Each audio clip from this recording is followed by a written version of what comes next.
All right, welcome guys to PBJJF Podcast. I'm here with a big friend of mine, Monroe. It's such a pleasure to have you, Monroe, here today with our podcast. Max on his way, guys. He should be here soon. And I just want to give a quick shout out to our sponsors. They really help us to make this work. Mm-hmm. We have Brave Kimonos, which is the best jiu-jitsu gear out there. You guys gonna look sharp. You're gonna have the best quality products. I personally use all day, every day. I use Brave Kimonos. I have Brave Kimonos in our schools. Max used the Brave as well. So such a great products, guys. You're always gonna look sharp and such a good quality products. You go to bravekimonos.com and you can buy with 10% off using PBJJF discount code. And also, I want to give a shout out to our other sponsor, the Santos Law Firms, a high-profile immigration law firm that helps immigrants from anywhere in the world. People that want to come to the U.S. legally, or they want to work on their visa, figuring out what's the best visa for them to come, or if they're already here, what's the best process.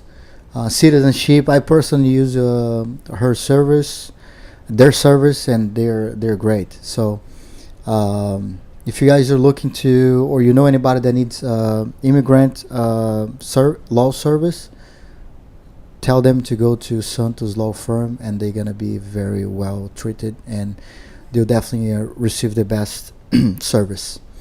And also shout out to our sponsor, Perkins Dental Care. You got to take care of your breath, take care of your teeth, and if you go to Perkins Dental Care, you're gonna find cleaning, implants, fixing whatever you need. If you get hit, wearing a mouth guard, that's what's they can help you out with that. I hope you don't need that. So before that happens, you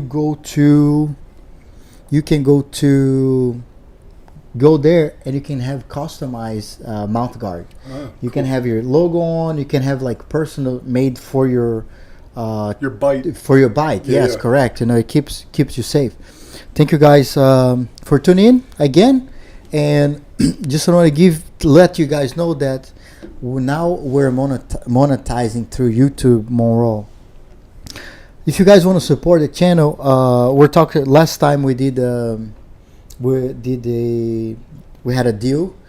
So for the first person subscribing to the YouTube channel, being a member, they're already coming. So Will Caswell is the first subscriber we have to the channel, and we're gonna do a draw from the 2nd to the 10th. Okay. So the first 10, we're going to bring them both over here. We're going to do a draw and pick whoever it is from the 1st to 10. We have 4 members already, which is such a great start.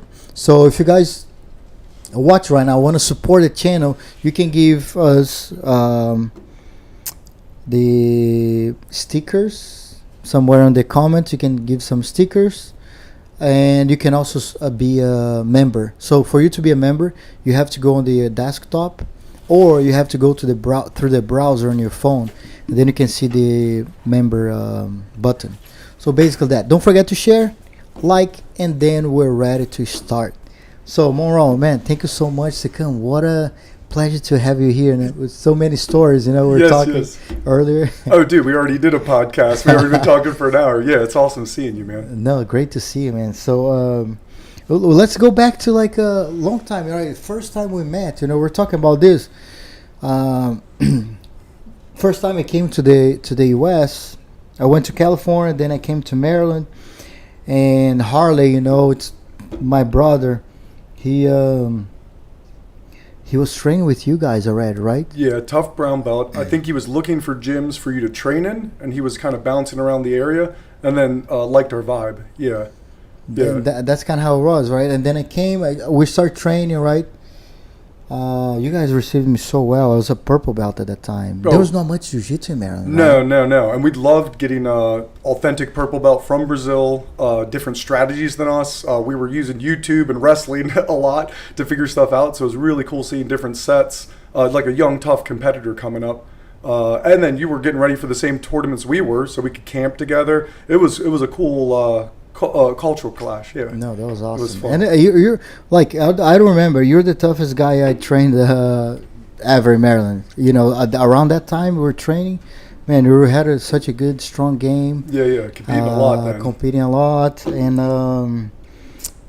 and you're training. We met you at Maryland BJJ. Yep, right, Pasadena. G1 Duke. Yeah, Duke Kablinski. So tell us a little bit about that. Oh, so I actually just saw Duke. I just spent the night at his house last night. This was my business partner. We both had our own programs. I was purple belt, he was purple belt, but we were in the same association at the time. We both had our rent raised. So I was at Gold's Gym in Dundalk. He was at Fitness First in Pasadena. And then we both were looking for a new spot. We were very good friends, trained all the time. So we ended up linking together. It was a wonderful time. First time I had a storefront, like where we were like in a strip mall and everything. It was a big step forward for both of us. Yeah, it was cool. And I have good memories about that place. I just drove by on Saturday. I told my wife, like, hey, this is the place I used to train. Yeah. Like I think there's a tattoo shop. Yeah. Tattoo and a Subway by the side. Yep, tattoo shop and then a lingerie shop as well at the end. I remember when I was going to training, I had a bicycle to come every day. You know, I don't know if you remember that. I had a Harley let me borrow a bike, and I was coming, you know, like with a bike to training, and then I had a Gatorade that I was drinking. And that's my American feeling. Every time I have the purple Gatorade, it's America for me. You know, it's such a crazy. Throughout the good times. Oh, dude, so many good relationships there. I mean, I've been teaching a long time now. Jiu-jitsu 22 years, teaching 16. A lot of those kid students when I was at Maryland BJJ are adults now. Some of them are instructors. Some of them have talked to me saying that, oh, you made a big impact on me when I was 11. It's crazy. The journey gets sweeter the longer it goes. It's really cool seeing those old relationships foster and seeing what people turn into, seeing how jiu-jitsu helps them in their life, gives them that character, and then give them a nice, strong trajectory. Yeah, I love it. I love my job. I feel like I won the lottery that I get to do it for a living. True.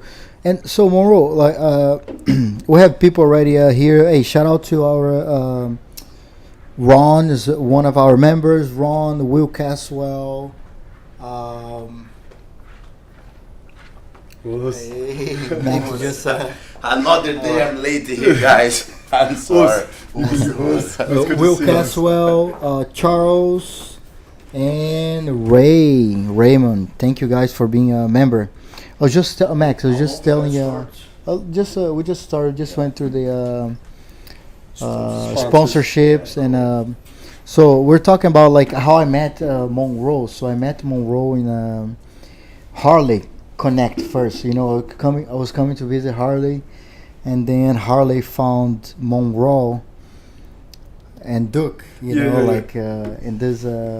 their school, and then I spent 3 months training with them. You know, I just telling the guys I had a bicycle that I borrowed from Harley, so every day I was ride a bike and go to train. That's cool.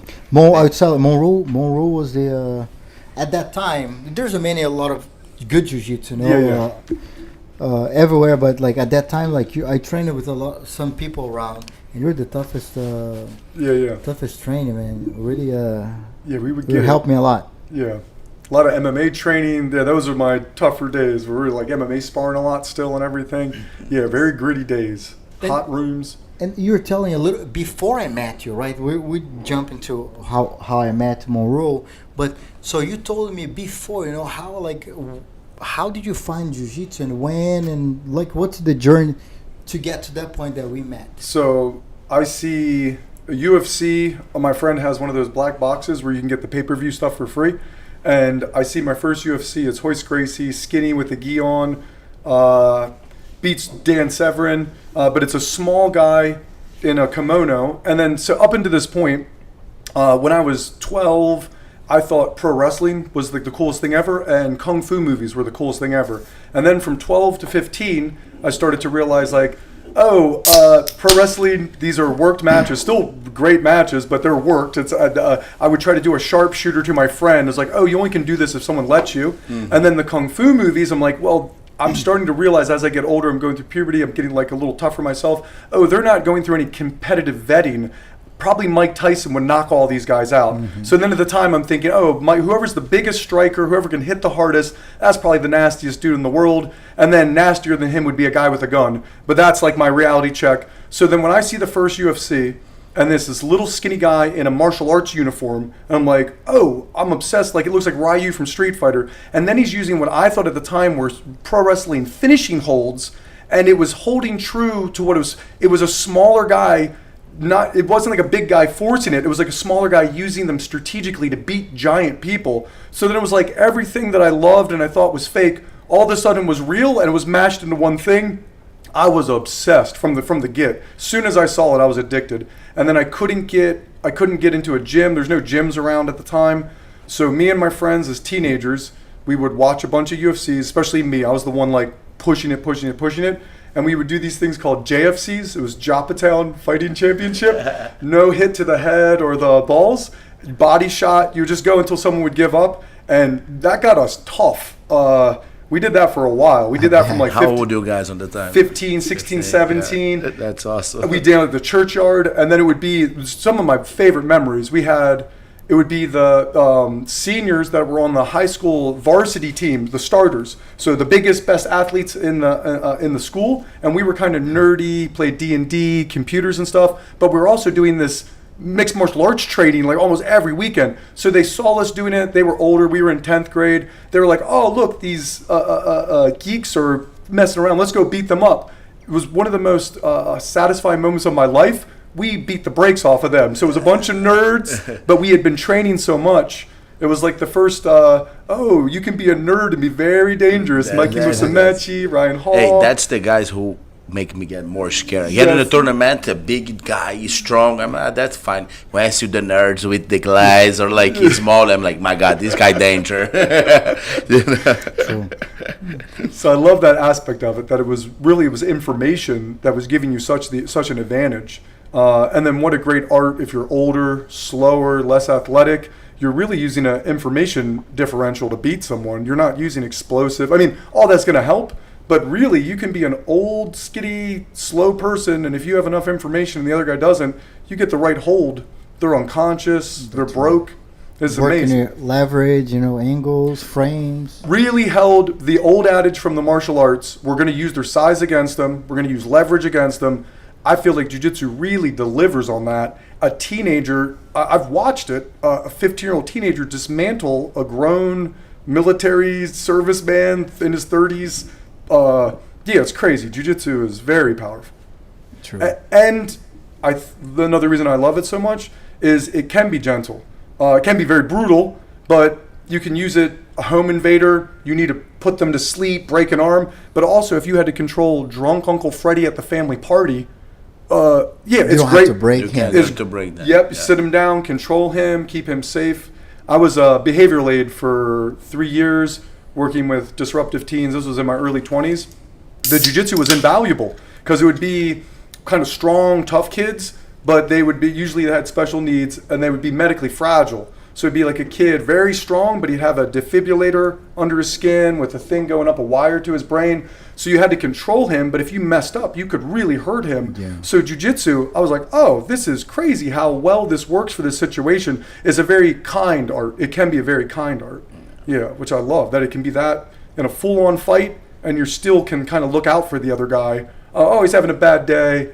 Let me just, okay, we'll just go to sleep or control until he chills. True. That's true. After that teenage interest about like martial arts, how we get in the gym? Who's the first martial arts you start training? Like just start straight on jiu-jitsu, or you did another? So I wrestled one semester, which helped a lot. I wrestled, got just drilling the takedowns for a year, double legs, single legs, really helped. But it was, as soon as I got a car, I was going to just drive to check out, just as like a life experience. I wanted to see a black belt, a Brazilian black belt. So there was some gyms close to me, but it wasn't very authentic. It wasn't like, it was more what I was doing, wrestling with some UFC tapes. So, but I wanted like a purer vein. So it's Silver Spring. It was Roberto da Silva. His nickname was Magilla. Kind of a crazy character, but very good jiu-jitsu. And then very good Vale Tudo Jiu-Jitsu, which at the time, I wasn't interested in sport at all. It was all Vale Tudo. And he got purple belt under Carlson Gracie Sr. and then black belt under Andre Pederneiras. So it was very like knuck-up Jiu-Jitsu, a lot of like traditional, well, Jiu-Jitsu, MMA. no gi, a lot of boxing, wrestling mixed in, and then a lot of MMA sparring, And that was the initial. We didn't even understand the points. They slap. We would slap to the head, punch it. So it was very similar to the JFC, the thing I was already doing for like 3 years, except these people knew what they were doing. And then I'd start to run into unique individuals. Before it was just my friends, but now I'd be going against Navy SEALs, all this stuff. And it started to show me how tough I was. It was like, man, I thought Navy SEAL would eat me alive, but Jiu-Jitsu, I don't know. It seems like it kind of gets everybody. If you know more of it, if you're more focused, more tight, that was really eye-opening. And then how big people could get, because that was still back in the day where a big guy in the gym, because we were in a Lay Hill gym, Fitness First, the big guy would look at it like, that's not going to work on me, and come in. That happened every week in the early 2000s. And Magilla would handle them at first.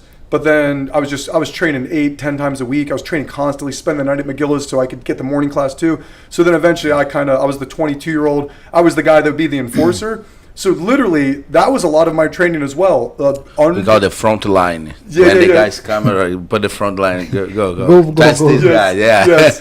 I have my own front line now. I saved my body. I got a bunch of younger, tough guys in there. But at the time, that was me. But that was so much experience. People coming in that didn't have a belief in jiu-jitsu, and then by the end, I gave them a belief in jiu-jitsu. Yeah. And most of the time, they sign up. They become a member. Later. If you're friendly, yeah. You want to treat it like a game. As long as you don't mash them too much. But yeah, that was what happened with me. My first role with Magilla. So I'm 19. I have the JFCs. I'm watching the UFC, and my 19-year-old brain, I'm thinking, I'm tough. I can do that. I got it. Yeah. Oh, I know the guard. I know arm bar. Okay. What?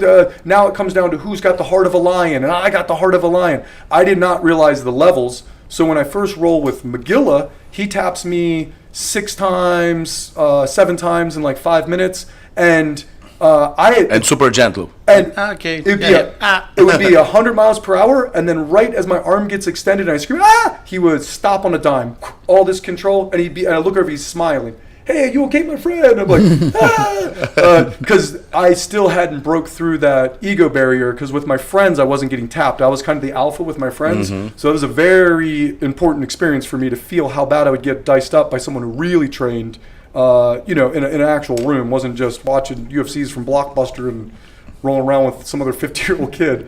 It was impressive. And now the information is super easy, man. Oh, they don't know how good they have it. Everywhere we go, we got like a school to train. I love it. There's like too much information. I love it. That's easy. Jiu-jitsu for the win. I feel like jiu-jitsu is going to help save Western culture. It's got everything that is missing: the character building, some tough experience, breakdown to build back up. There's none of that. I mean, human connection. Human connection. You're touching people. You're making friends. Problem solving. Yep. There's so many. I see. Like we'll talk about this. A lot of times I tell people, hey, I know this is going to happen. Jiu-jitsu is going to be the biggest martial art in the world. Yeah. By far. Because you can train when you're old and you can train for real. It's for everybody. And it's for everyone. You can train when you're 60. I have a 67-year-old student and he goes at it. My old one is 6'1". That's my old I have a 62, 6'7", and they're getting the benefits. They're getting the social experience back, community. I really feel jiu-jitsu schools are going to be. I kind of want that to our school, to be a community center where we can build our community. Like the kids, that we can build our community to a positive direction. You know, Yeah, like they're great groups too. I mean, you got lawyers, doctors, All plumbers, kinds of, just this nice mix, and then too all different backgrounds. And then what do you know? If you get us together, and it's a little bit of combativeness in the situation is allowed, how polite everyone is, how good everyone gets along. I think it's the complete opposite of being on a keyboard on a computer, Talking trash. where there's no consequence ever. So it's nice. You're in front of people, and then too, it's very settling. You all go against each other, and you're like, oh, I get this guy gets me and this guy. Depends on the day. It's very settling, kind of knowing where. And you know the crazy things too. Sometimes like you beat him, you know. Oh yeah, I get tapped by white belts still. And I don't know, like this, on this room, Yeah. we all three train. You know what I mean? I beat you, and you beat him. Yeah. But like on my mind, okay, if I beat him, I can beat him too. Yeah, and yeah. you go train with him, and he beat me. Yes. It's like, oh my God, Yes. what happened? Jiu-jitsu, these happens styles a lot. are- These I call styles that go to jiu- paper, rock, scissors. The same thing happens in MMA, boxing, but it'd be like, oh, I do really good against this guy, and this guy beats this guy, but then this guy smushes me. Yeah, like a certain game that doesn't let them get the leg locks, and leg locks what they like. Yeah. No, I love it how many different angles you can do. You can really personalize your style True. so much. and you develop that through the years. Yeah. Yep. It's no, and then Eat something, man. No, once I get talking, I'll be my stomach's screaming. and then Maguila. You said you went to Maguila, then you ended up like living, moving to a different direction right after you trained with Maguila. Yeah, then I was floating for a while, just competing, because I really wanted to, if I was going to be an instructor, I wanted to look competent, purple, brown, black belt division IBJJF. That was like my big standard back then, is that I wouldn't at least look like I belonged in those divisions. That took a long time. Purple belt was tough. I would do very good on the local scenes, like the Nagas, the grapplers, everything on the East Coast. Probably like 80% win rate. I'd win most of the time, but still enough to keep me, like to check me. Like there's tough guys that would get me, but then out in Cali, it took a long time to get my first win. And then even by the end, it was about 50-50 in the adult division, adult purple belt. I go about 2 in, then lose 1. So I was getting like where I was like in the mix, or it'd be like the guy that beat me, but it was just by 2 points. Or so, like I was starting to get competitive. And then once then it was Masters division, and then that was much easier once I bumped But I to met you at adult, right? You met me at adult. Yeah, I was brown. I How got old to were you? late 20s, 27, 28. Because I went brown, and then I was brown for a year and a half before 30. So I got to do New York. I got to do a few things at brown belt before. I met you at purple, I think. Yeah, that sounds about right. Yeah, when we were at Maryland BJJ. How old? Because I think I was 19 when we met. How old are you now? 32. I'm 30. I'm 43. Just turned 43. So probably like mid, late 20s, something like that. Yeah. Yeah, I think I was You 19. guys know each other for a long time. Yeah. Dude, I love watching that he came back, opened a school around this area. Because, I remember young, scrappy, purple belt JP with a really tricky game, tricky half guard game. He would grab the knee, cross grab the sleeve, and then he would try to knock your butt down. And if you drove back in at all, he would vault. He'd do a back roll on his shoulder. Nice. Got me a few times with that. And then very difficult to armbar. His professor is really good in half guard. Okay, really good, crazy. Thiago Rocha. Yes. Yeah. Oh, yeah. No, I tape You train met also. Thiago Rocha, yeah. You came to the seminar, right? Yes. Was that seminar? Yes, one seminar. And also, as I was tape training, he was one of the main guys I was tape training because he was very good at inverted half guard. So if they backstep, he had such a tight system. And the hooks he does. Man, I don't know. It's different, though. It's Yeah, so for me, standard half guard, it was Lucas Lech, Coyote Lech. guard, all that stuff. Deep half, it was Faria, but then inverted half, it was your instructor. Thiago, yeah. You studied No, Jake he- Mackenzie?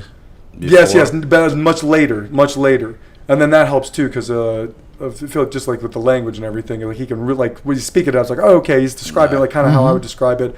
And then I found out about Jake Mackenzie from Jonathan Thomas.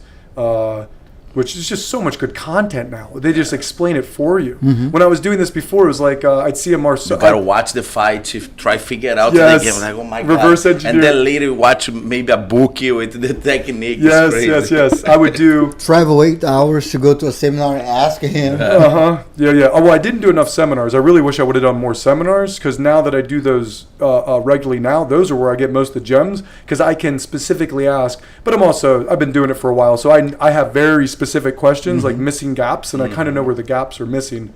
So I love seminars now. That's probably my favorite way to do it. But back in the day, it was put up 9 Marcelo Garcia matches, and right when he arm drags, pause everyone, and then go watch every match. This guy does this. What does Marcelo do?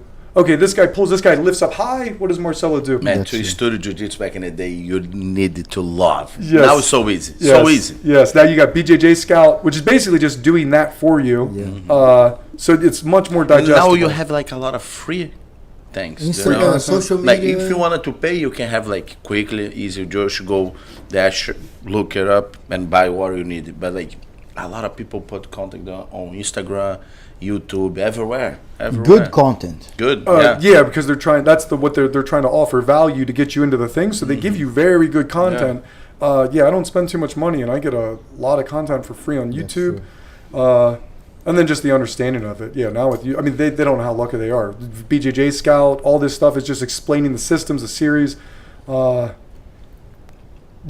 was way different back in the day. Way different. Yeah, a lot more trial and error. Let me figure it out by mashing my face into it and see what goes right and goes Many wrong. times. Into the mats too, it's way more schools with black belts around or whatever. Like I remember, JP told me he come here. I think he won 2 black belts. Even before, there's like no black belts. No, I was teaching at Purple Brown for a very long time. When I met Monroe. You met him already on his school? Yeah. Yeah. Nice. Yeah, Maryland BJJ. Oh, I think you're a purple belt. Yeah, I was a purple. We're man. both purple belts. And I think Duke was already a black I belt. went brown before, while you were still in. I don't know if I went brown, because I remember we had super fights at something, and I wasn't supposed to have a super fight, but a brown belt didn't show up. And we had a super fight the same day. It was Harley was there. Thank God you guys were there. There was some shenanigans with the referee. The referees were on the same team, and there was some pretty blatant stuff happening. Oh my god. And then there's one guy who's a little shady in a scoring situation, and then that ended up being my super fight, and then they weren't giving me points, but I was able to submit the guy. That's one of my favorite memories. But I thought I scored on the guy, and I was in side control, and I thought I had the lead, and it was JP and Harley screaming, "They didn't give you the points, go, you had to feel," like just screaming. I was like, huh? And then I got mad because they didn't give me the points, and then I used the anger. It was like 30 seconds To left, move on. spun into an armbar. I got a little You screen got tap. him? Yes. Nice, Oh my nice. God. Hey, That's that feeling in competitions is something special, no man. Yes. Oh my god. Yes, because it doesn't always go that way. So when it does, Yeah, no, it is. it was great. Like people don't understand. I told you one day, like, man, sometimes when I win and like I vanish on the right the end of the match, it's like I'm so excited. Like when I tap somebody, you know what I mean? Because like the match like so tough, whatever. Boom, you do an advantage on the right the end of the match, like 20 seconds the match is over. But when you won, like man, that feeling is great. One time, go ahead. Sorry. Yeah. No, I can. Then one time, man, I fight with Lucas Huck in São Paulo. You know, man, I lost the match from the beginning into the last 30 seconds by 2 points. You know, but for one reason, we back stand up and he pull guard. He put him on the lasso. And like, fight. Try to walk to the right side. They can't. I'm like, whatever, man. I go to the wrong side and I gotta hook his head. I grab the battle pants, hook the head like, oh man. Boom, points, 3 points. Get the points, 3 points. When I look at the time, 5 seconds. I be here like 3 or 2, you know, man. I'm super excited. Well, very thrilling. Very thrilling to be in the moment. To really that awake and aware and in the moment, and then have it go right. Because you win, lose, or draw in the match, when it's done, you get this big relief. But then if it's a relief and then a sadness with the loss, so when you get that relief with a win, especially if it was like up in the air until the end, oh my, some of the incredible feeling. Incredible feeling. And these days, funny because like I live in Rio at that time. I travel to Sao Paulo to fight the tournament, and I don't have much money, but they pay like $2,000 reais. Oh, so you made some money. I make some money in the final, and like, but I don't have money to dinner. Just have the ticket to back. You know what I mean? I'm like, yes, I'm gonna dinner and then go back home with money. Yes. I didn't win money much, but there was one time I won a pro division, and it was like the first time that I won like a chunk of change. It was like $1,000. I went crazy. That's on YouTube. If you want to see me go like clapping all weird and everything, I'm like so excited. That was a fun one. That was a 16 man. No, I think that's something we're trying to look. Like I think our goal is really to build the community, the jiu-jitsu grow, and then eventually we start to making more pro divisions where we can build up for that level. Yeah. Something high level local would be awesome. And build. Show that if you want to be good at jiu-jitsu, you have to win the DMV. Yeah. If you want to be the best in the jiu-jitsu scene, you have to come to the East Coast. Yeah. DMV, like people talk about California. Like our vision is to make this happen here, It's got a lot of good energy behind it. A lot of former competitors, professional competitors. So I love the energy behind it. And then the events are going great. The one I just went to, PJJ Pans. Was, you won. Yeah. Oh, thank you. Yes. Congrats, small division. But congrats. How was your experience throughout the tournament? Enjoyable. By competing and coaching. At the tournament, we had a lot of guys. The students love when the coaches compete. It like kind of pulls them out of the woodwork. So a whole bunch of guys competed too. I like that. I went first, so I wasn't a head case all day. It's two different head spaces for me if I'm gonna coach or ref and compete. If I'm gonna compete, I'm very in and off somewhere, and if I'm gonna coach, I have to be very out.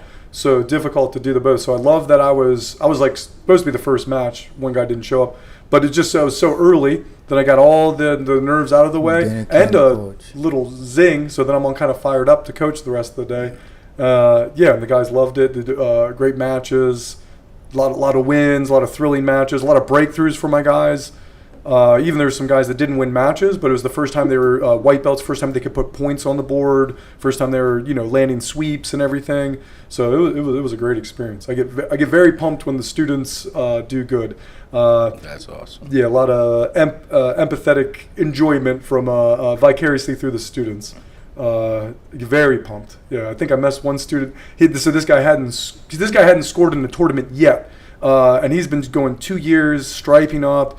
So he starts to rally back, and I get so excited. I cuss. I'm like, fuck yeah. I don't know if I can cuss, but like, fuck yeah. Like I'm going crazy, and then the referee's kind of looking at me like I think I'm being too disrespectful. I couldn't help it. He's so pumped. And then he's still losing on points, but he has Tommy. He's got scarf hold, and he's from a traditional martial arts background, and goes for a wrist lock and gets DQ'd. But even that, because he was losing 4-5, he got 4 points on the board. Like he was going for stuff and he was dominating. I was so happy. That's happy. Cool. Yeah. Sometimes the little wins make a lot of sense to watch. Especially for the coach. So like, okay, I see progress. Yes. Let's go keep your work. Yep. That guy from the beginning to this, he would freeze up and just get steamrolled, and then seeing him get calm out there, rally back. He's using a lot. What's his name? Mike Landcraft. Mike Land. Shout out to Mike. Hey guys, shout out to David Adams. On. Shout out to David Adams. He watch us. Shout out. Yeah. Pan Am champ, and he had a tough bracket. He had a tough bracket. Man. Yeah. And guys, don't forget to share. Share to everybody. Share all your students watch. Hey, share to everyone that should be watching the podcast. Yeah. Sometimes we're talking about this. We don't have time to tell everybody. Sometimes like this, our story, life story. Yes. And this is such a good moment that all of your students can really catch up. Yeah. Same. Build up. You guys had Dave on. It was the same thing. The students got to hear his story of like how he's like, oh, I didn't know he started like that, and that was cool to hear his like little origin story. Yeah, that's pretty cool. Like I think it's a kind of asset, for us to have to share. Eventually, instead of having to go back to every student and tell every single student, you can share the link now and like, hey, watch the podcast. Yeah. You're gonna get to know the story, and man, that's I think it's something like, I think it's kind of unique, when the students have the opportunity to get to know the professor's stories. Yeah. And so, what is your so David training with you now? Yeah, he's an instructor at the gym, which is helping a lot. Very similar vibe. He's very communal. Like, he's like friendly with everybody. He's competing. He holds himself to a high standard. Win, lose, or draw, he keeps going. Really good energy. So he's added a lot to the team. And then two was getting building that program. I was in my early 40s, 41, because it was 2 years ago, and it was like starting from scratch again. I'm the guy that's got to be the mat enforcer. Even like, so a tough guy comes in, I got to show him that the level's high in the gym. So getting him when he came along, it was freaking awesome. I was like, yes, a little younger, a little bigger, and very sharp. And he's been developing. I mean, in the last we roll a lot.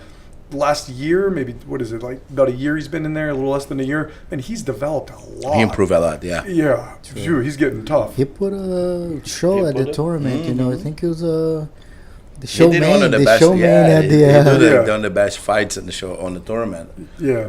I like to watch him fight. Hey, David, And one thing, we want you back. Want you here again, man.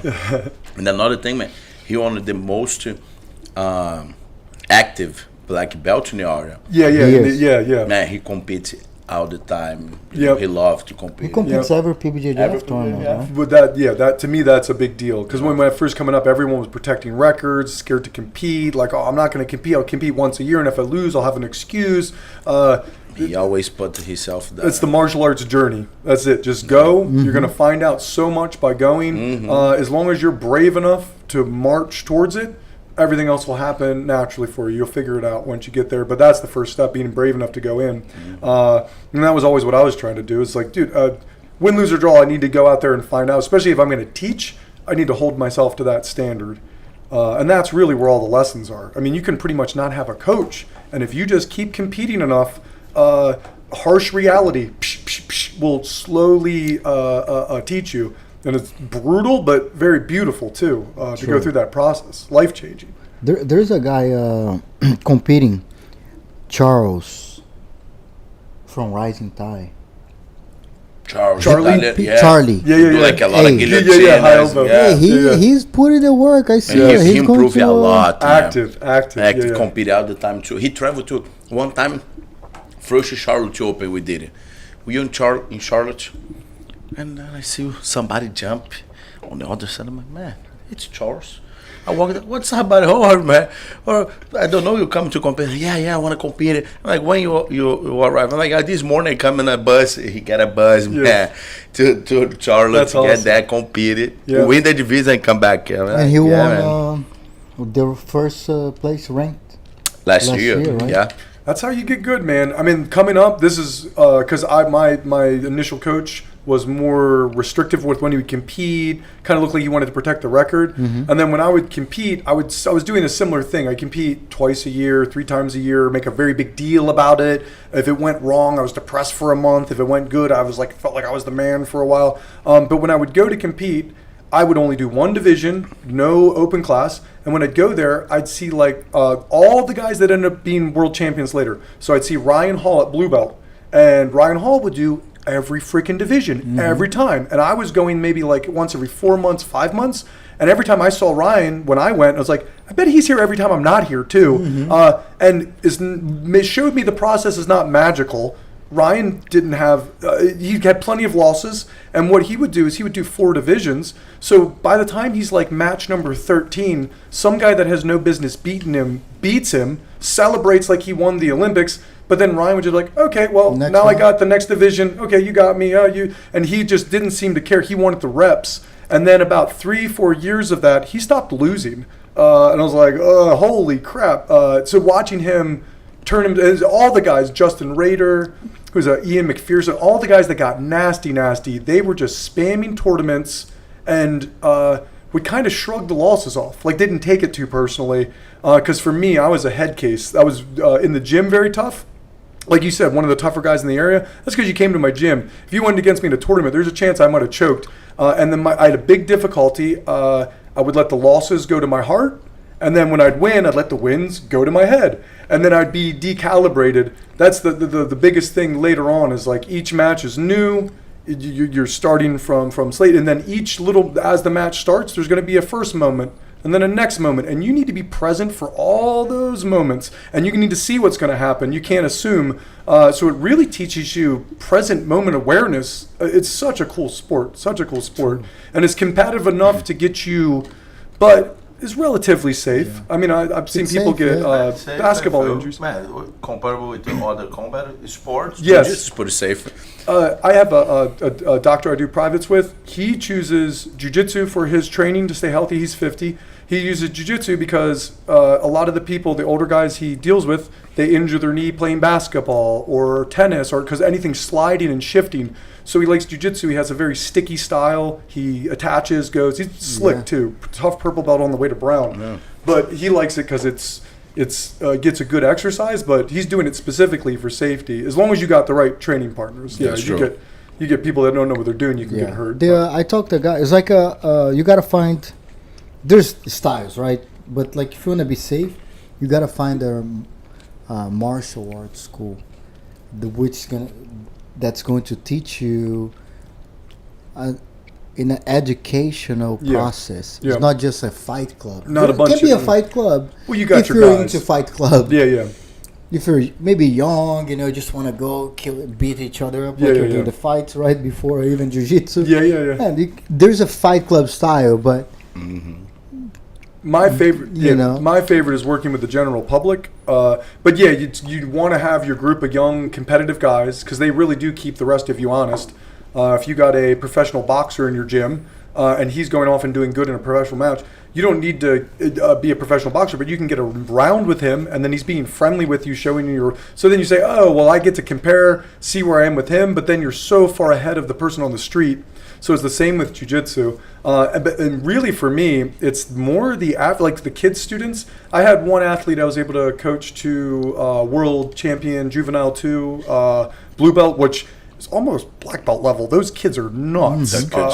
Nuts. What he had to do to be able to win that. And that was a very proud moment for me as a coach. But I swear I get just as proud or more proud if it's a pudgy kid that has no self-esteem and you see them low, maybe his dad's not around or something, and 6 months goes by, and then 8 months go by, and then 1 year. Yes, and then so you see their confidence come on that because everybody can get that. Not everyone's going to be a world champion. Everybody can get that. That, I don't know, self-sovereignty, that peace of mind that I can defend myself. I love it. I feel this. I feel exactly the same. Me too. I think we can benefit more the community that way. Yeah. Instead of just trying to turn those guys into world champions. Yeah. Well, now some people need that journey. The kid I was talking about, TJ Tagero, that kid was a monster. That is where he's going to learn his lessons. But if you're the little pudgy kid, nervous, dad's not around, he's going to need something else to learn his lessons. So I love that we all kind of learn our lessons along with each other, and then we lean and help each other. This is the coolest community ever, man. I love the jiu-jitsu community. And then especially now, too, having my own program, going through multiple programs, I got able to get the culture exactly how I wanted. It's such a supportive environment. That's great. Yeah, and then I get to go there every day for work. I mean, I almost feel guilty that it's like I'm, going to work, see my friends. Hanging out with the Yes. And, but I feel like if you're in a school, you need to have like these both ways. Yeah. Me, I can train hard. I can improve. I can be a world champion if I wanna. Yes. And also we have like the normal class, the how we call it? Not self-defense. Commercial. Yeah. Like a commercial class. Yeah. For sure, they can get some tough rounds too, but it's not crazy. You understand? No, those guys blowing off steam. They're usually dads or something. That's like that's their place to get calm, to reset themselves, to be the best husband, the best dad. They're building themselves therapy. up. Jiu-jitsu is such a good therapy. Yes, a lot of people with PTSD use it. Yeah. Get some of that zing out. Yeah, it really does. I mean, you get same thing. I'll be in an argument with the wife or something. A good training session gets all the venom out. Like all calm. Good. Such a great way to change your headspace. Such a positive headspace change. And if you don't have an outlet like that, you're eventually going to snap. You got that anger. It's just such a good outlet. Like I said, I feel like it's what's missing from the Western world. I feel like it should be in every school. It should be very common. Hopefully, that's what it's growing to. That's why I'm, a fan of the organization. Yeah. That's our mission. I'm sorry back on this, but I want to know more about his journey. Yeah. I don't know if I missed that when I'm not here, but after training with Magilla, you stick with him into the black belt? No. Purple belt. We have a falling out. He's very old school. And it's in this first one, people are getting kicked out if you train at a different gym. So it ends up he kicks out one of my main training partners, and then I complain about it, and I get booted out too for complaining. I basically ask about like, hey, does he have to get kicked? What blah blah? And then I'm gone too. You're like, nah, you go with the hand. yes, very hard nosed. But man, he taught me a lot of lessons. I didn't have a dad growing up, and a lot of lessons about being a man I learned from him. We didn't always see eye to eye, but I'm still cool with him. I've reconciled since then. We've talked. He don't teach anymore? I think he's a firefighter, right? Yeah, he was a firefighter. I saw him once at some tournament. He had, I think he had 2 surgeries on his knee. He stopped after there was an accident where he was talking on the side of the mat, and people did a takedown into his knee or something. But dude, that guy was good. When I first got there, he was bronze adult black belt IBJJF. He didn't train because he just got back and he hurt his thumb in the tournament. But he got on the podium at black belt adult and kind of didn't even really understand the points. But he competed at a young age. I think he was like Carlson Seniors. I think he was like his purple belt sandbagger at like 16. So competing a lot as a juvenile. But he was good. He was and very unassuming. That's another thing I love about the jiu-jitsu. You wouldn't, if you saw him in a bar, you wouldn't think he was the tough guy in the bar. But he was nasty. Very good Vale Tudo. Yeah, great We got to bring him sometime. It's not the first. Everybody talk about it. Yeah.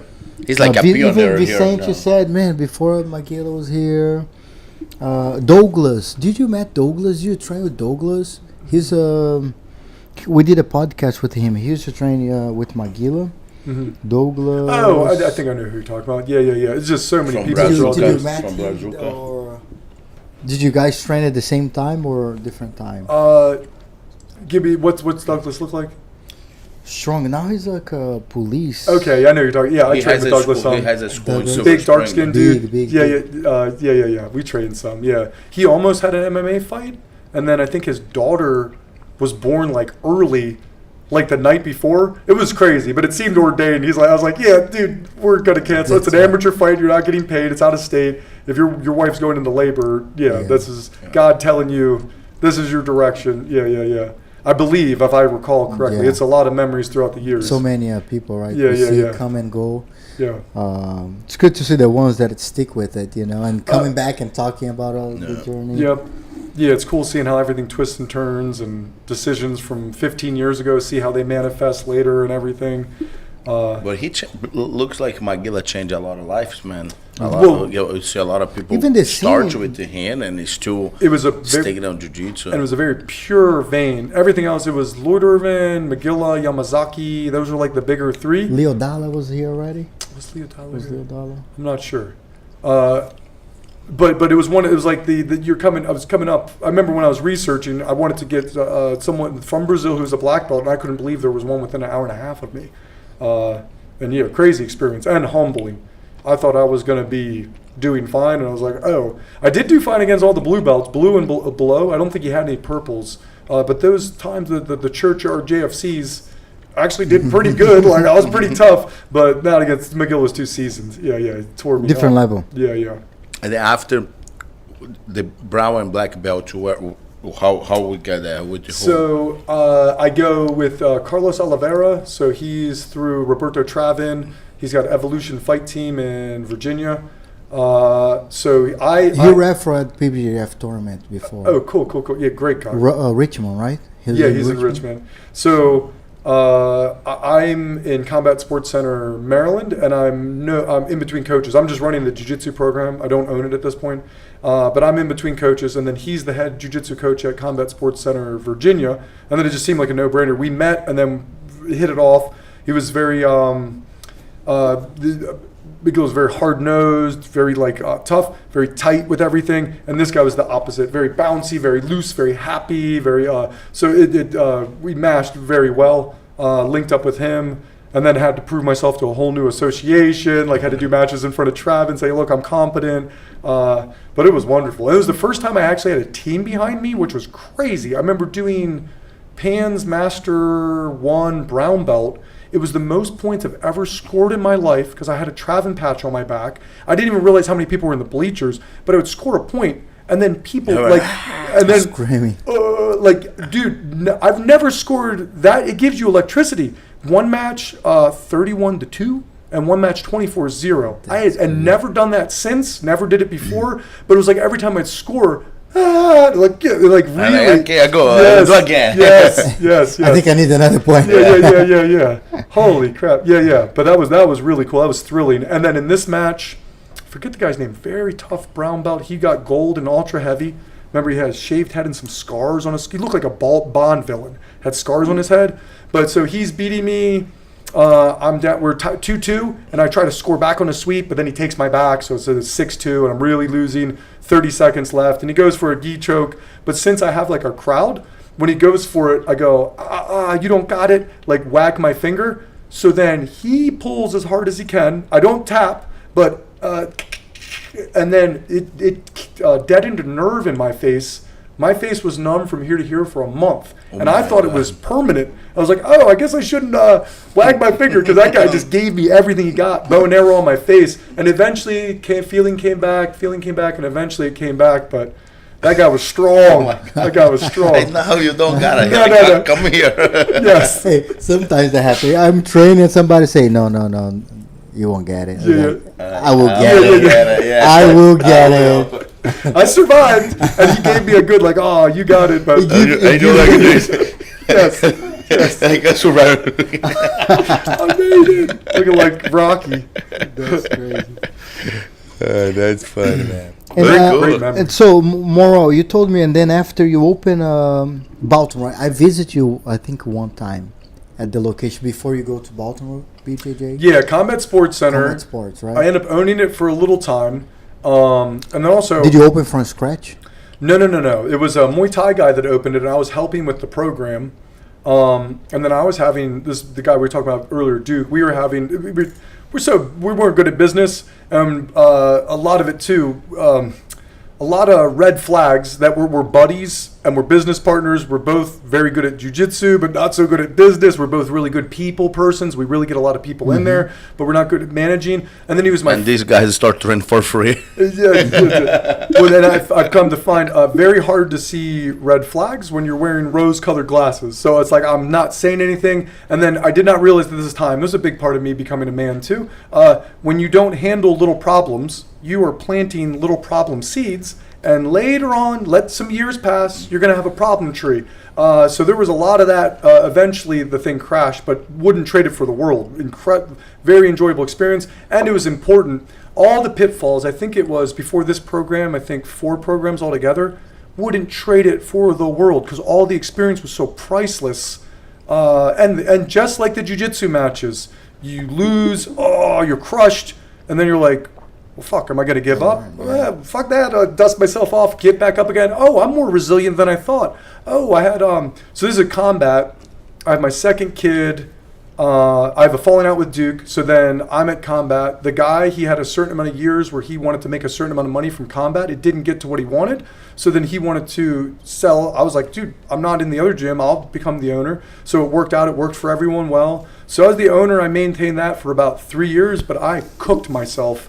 I had my second kid come up 3 months into having it, and then the wife was full-time during the day, so I was like daddy daycare, trying to run the business. I was the head jiu-jitsu coach as well, as I was starting to realize like running the business is a full-time job, coach is a full-time job, that's a lot. And then to save money, I was like teaching the Muay Thai fundamentals. It was about 3 years that I could keep it up, and it was draining, and it was so much of my ego too, because it was marriage wasn't doing too good. It was a lot of things rough, And it was the thing that still made me feel like the man was I'm a gym owner, and people were giving me all this respect because I was the man, I was the gym owner.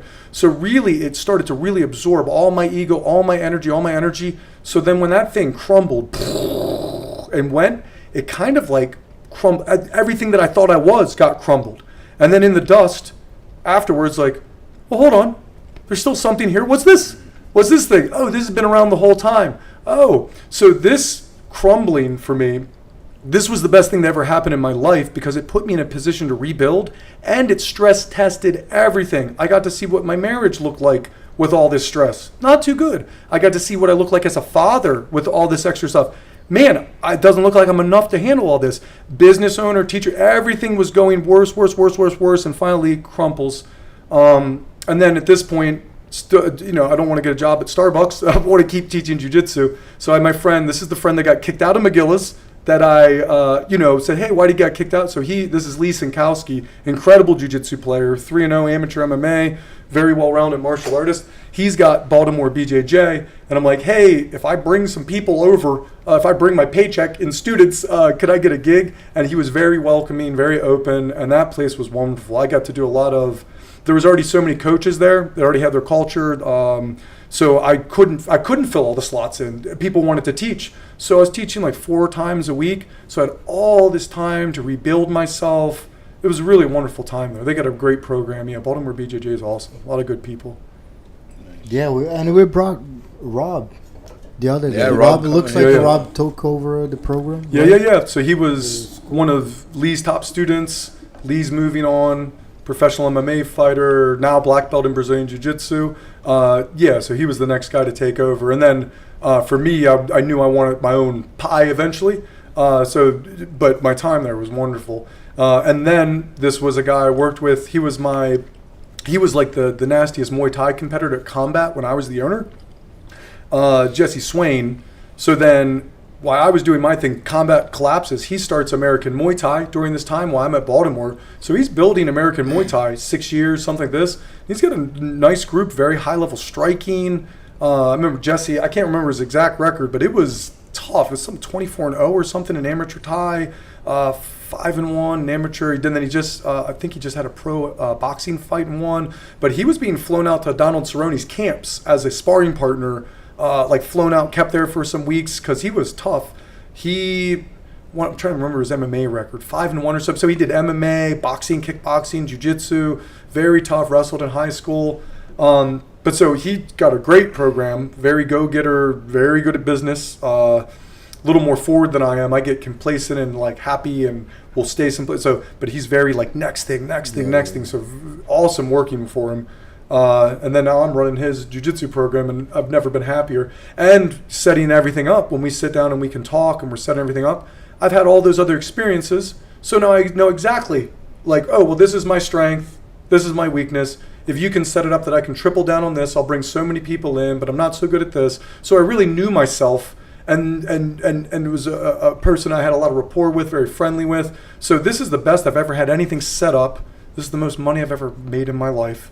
I feel like I paid a lot of dues, and they're finally paying off. I was so agreeable early on in business, too much of a pushover, and I swear to God, this fucking jiu-jitsu is what taught me to be able to hold a line, to make a boundary, and then eventually that translated to everything else in my life. It took a while, but eventually those lessons on the mat, I couldn't believe it. It was like Mr. Miyagi shit, like where you're doing the wax on, wax off, and then you find out you've really been learning to do this other thing the whole time. It was in reverse.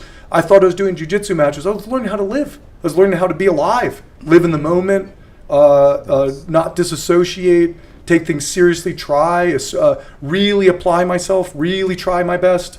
Because in jiu-jitsu, if you don't do that, you don't go anywhere. Yeah. It's got to be everything. Yeah. You put the work and you earn the respect, and you build yourself through the hard work you put. Yep.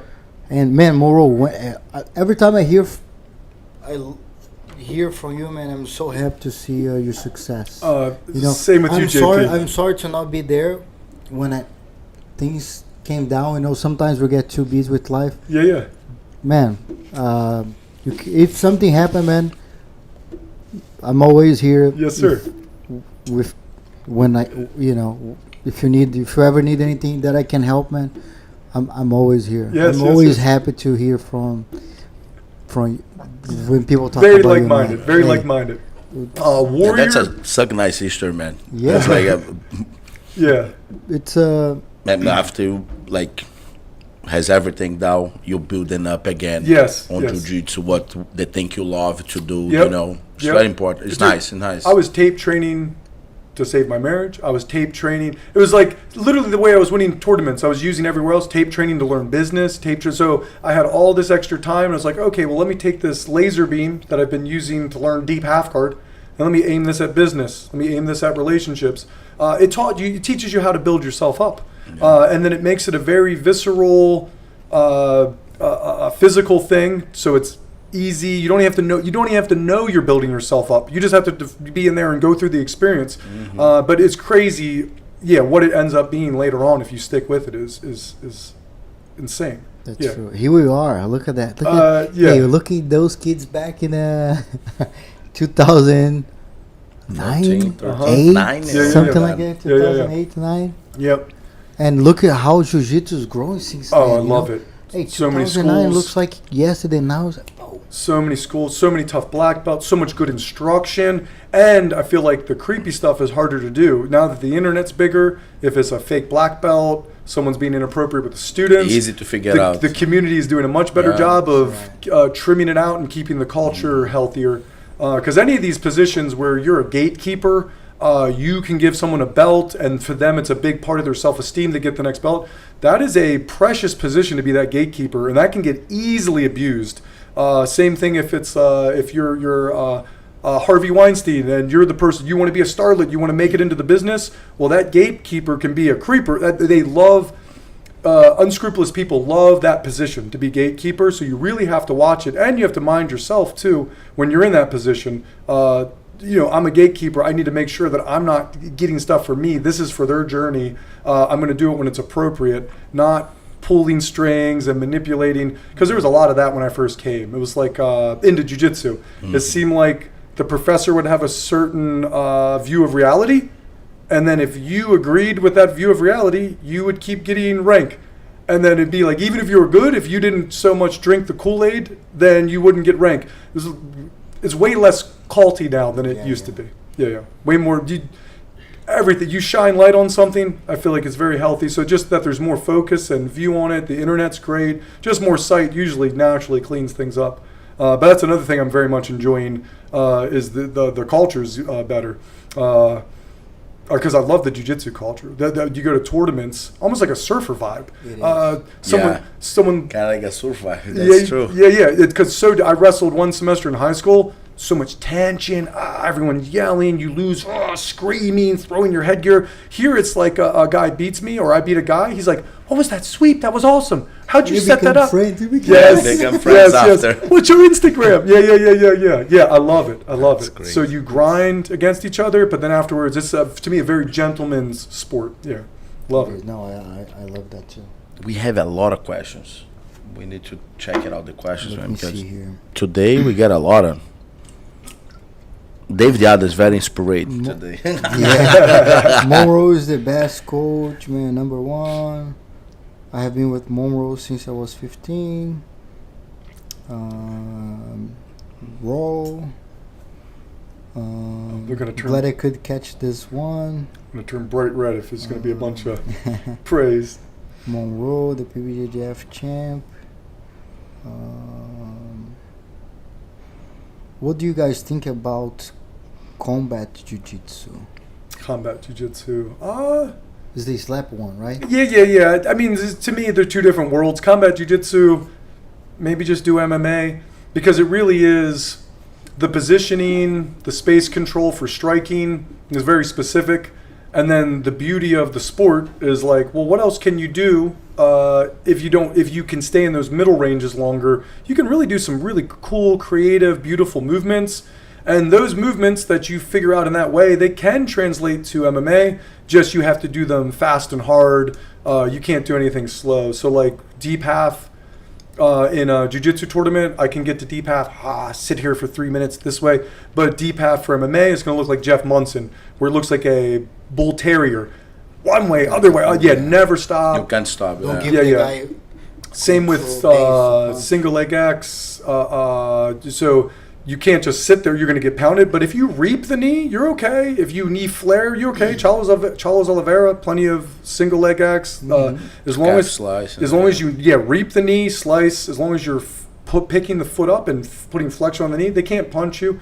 So really, too, that you let you explore stuff in the sport, and then you can adapt it later, and vice versa. So I really feel like the two of those complement each other, and they make the other one grow. I kind of almost like that they're separate. That there's and then for me too, I'm not going to do any more MMA fights.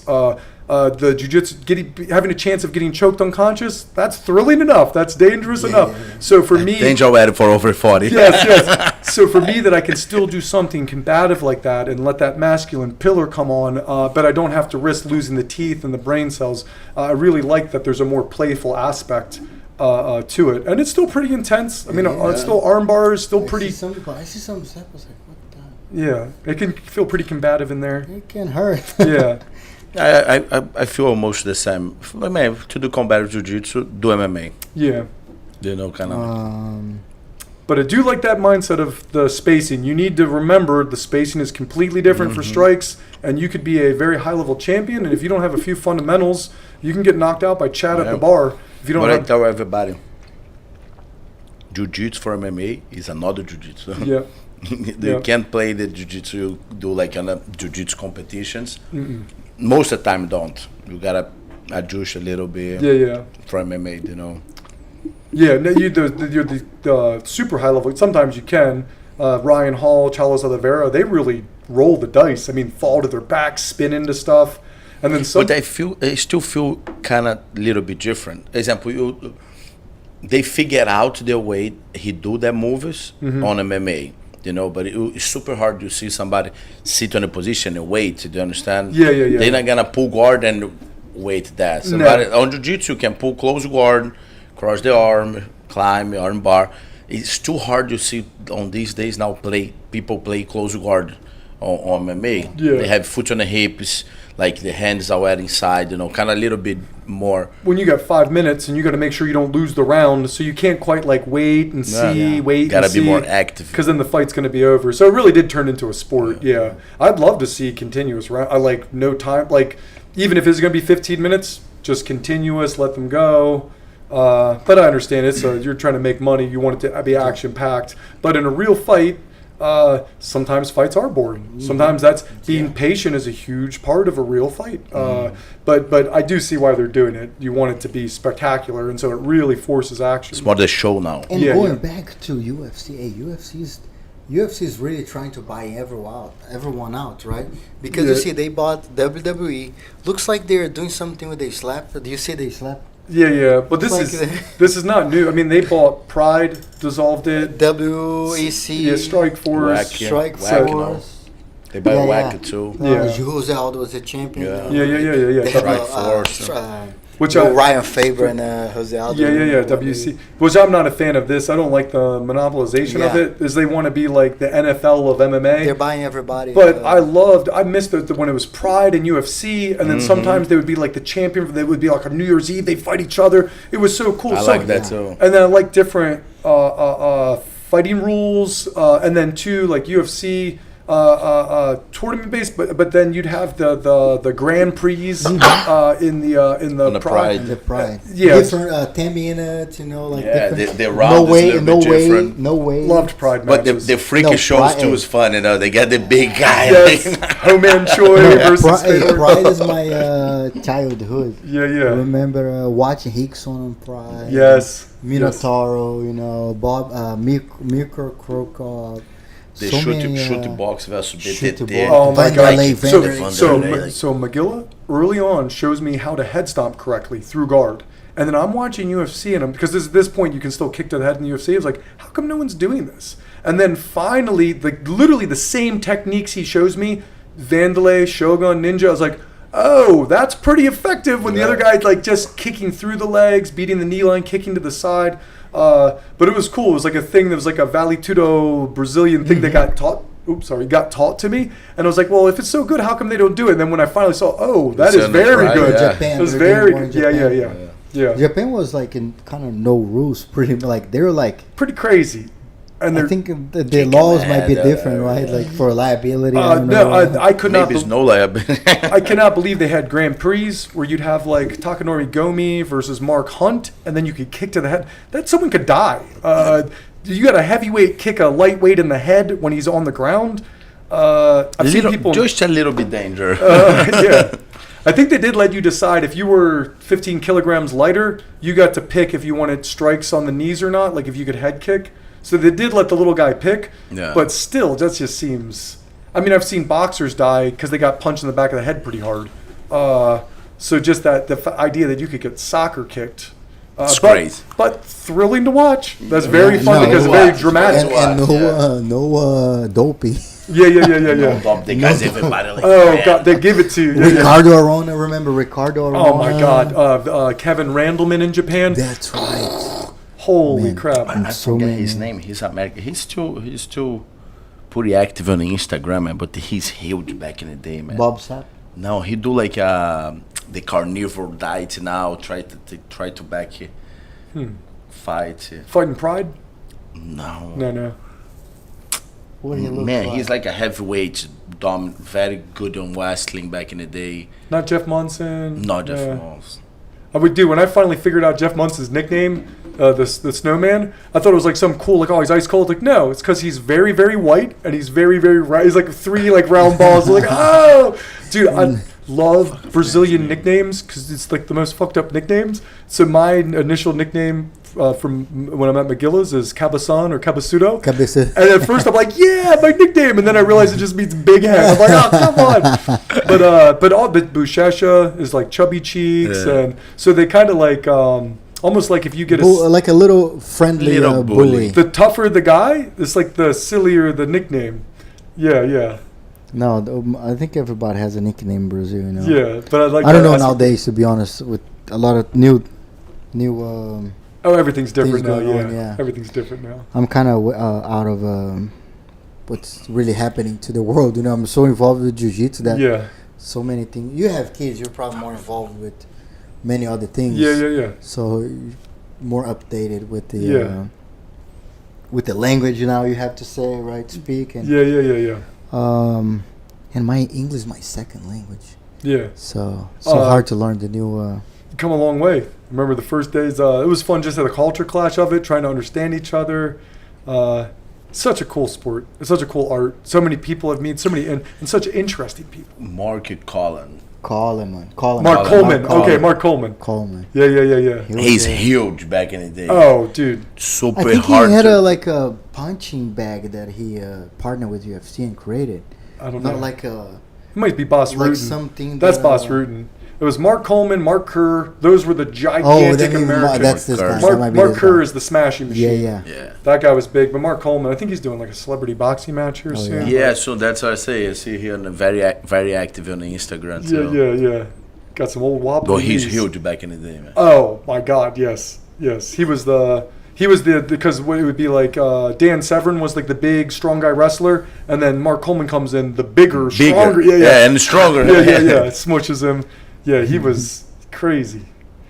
And come like with a good wrestling, pin people. And then Mash. Yeah. He eventually gets beat by Maurice Smith. So it was cool watching. But he be a Pride champion. He won the first Grand Prix. Yes. I was very happy for him because he was like in the twilight of his career, and the bracket went good for him. He had a fight with Fujita, where Fujita like throws in the towel in the first 5 seconds or something. So he had like a gimme round. Goes to the final, Igor Verchanson in the final, but gets to north-south, and in Pride you're allowed to knee. Holy crap, yeah. And when he won, he went crazy. That was his last real big win, but I was very happy for him because he was kind of almost a dinosaur at that time. The technique was getting more and more. Mm-hmm. So seeing him get one more big one was pumped me up to see it. That's cool. Yeah. Let's go through the comments here. So we have combat sports. David said he's ready to come back anytime. Let's do one. Michael. Might have to get a dual podcast. Have us both come in. Michael Toshard. Oh, Michael Toshard, yes. I've been with Monroe for 3 years. What is the hardest part? What is the hardest part of starting a program? Sorry, I got a cough. Went down the wrong hole. Hardest part of starting a program? I don't know. There's a lot of difficulty to it. You got to be very on every time.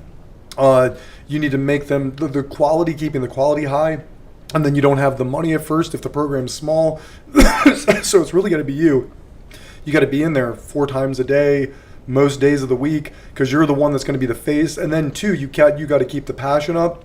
So starting those things up is very difficult to do, because once you get the snowball kind of rolling, it gets easier, and then you get some money, then you can pay instructors, then you can fill the program. It gets but you got that first 2, 3, 5 years.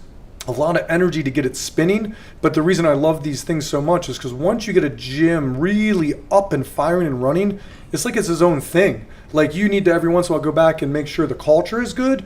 But it's almost like its own little ecosystem. You got your higher belts passing the information down. You got the white belts that can't beat anyone. We'll wait 6 months. A new white belt's going to sign up, and in that 6 months, you're learning some stuff. So they'll come into the ecosystem. So it starts to turn into its own thing, and then I start information farming from that ecosystem. So I'm learning things. I'll try to get someone up to speed where I am. And then they figure out how I do sit-up guard. I show them. 6 months later, they're showing me something about sit-up guard I don't know. I love the information exchange.